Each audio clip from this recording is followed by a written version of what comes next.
তীব্র গরমে জমজমাট এয়ার কুলার, ফ্যান, এসির ব্যবসা। চাহিদা বাড়ায় তাপদাহের সাথে পাল্লা দিয়ে বৃদ্ধি পাচ্ছে দাম। তবে বাড়তি দামের অভিযোগ মানতে নারাজ বিক্রেতারা। দুর্বিষহ গরমে ঘরে বাইরে কোথাও যেন শান্তি নেই। অসহনীয় তাপমাত্রায় জনজীবনে একটু স্বস্তির পরশ পেতে ক্রেতারা ভিড় জমাচ্ছেন ফ্যান, এসি ও এয়ার কুলারের দোকানে। গরমের সাথে দামের ভারে নাকাল ক্রেতারা। এয়ার কুলার কিনছি, গ্রামে যাচ্ছি যশোর, তো বাসায় অনেক গরম, তো পরিবারের যাতে একটু শান্তি হয় তার জন্য। একটি ফ্যান ছিল, নষ্ট হয়ে গেছে, আবার আরেকটি ফ্যান নিয়ে গেলাম। শোরুম থেকে একটু বেশি, এখানে একটু দাম চড়া হিসেবে বিক্রি হচ্ছে আর কি। মূল্যমান বাজার হিসাবে একটু রেটটা একটু বেশি আছে। সব ধরনের ফ্যানের পাশাপাশি উচ্চ মূল্যে বিক্রি হচ্ছে এসি ও এয়ার কুলার। বছরের ব্যবধানে যার দাম বৃদ্ধি পেয়েছে 30% বেশি।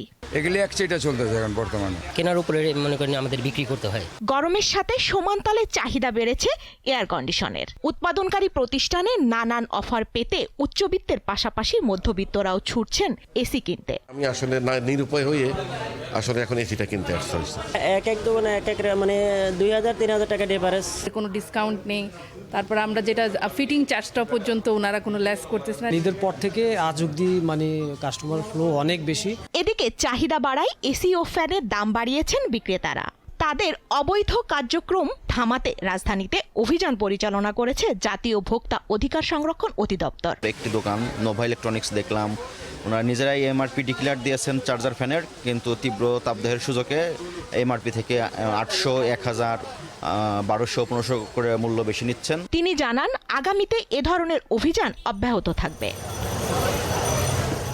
স্বস্তিকা সিংহ, দীপ্ত সংবাদ, ঢাকা।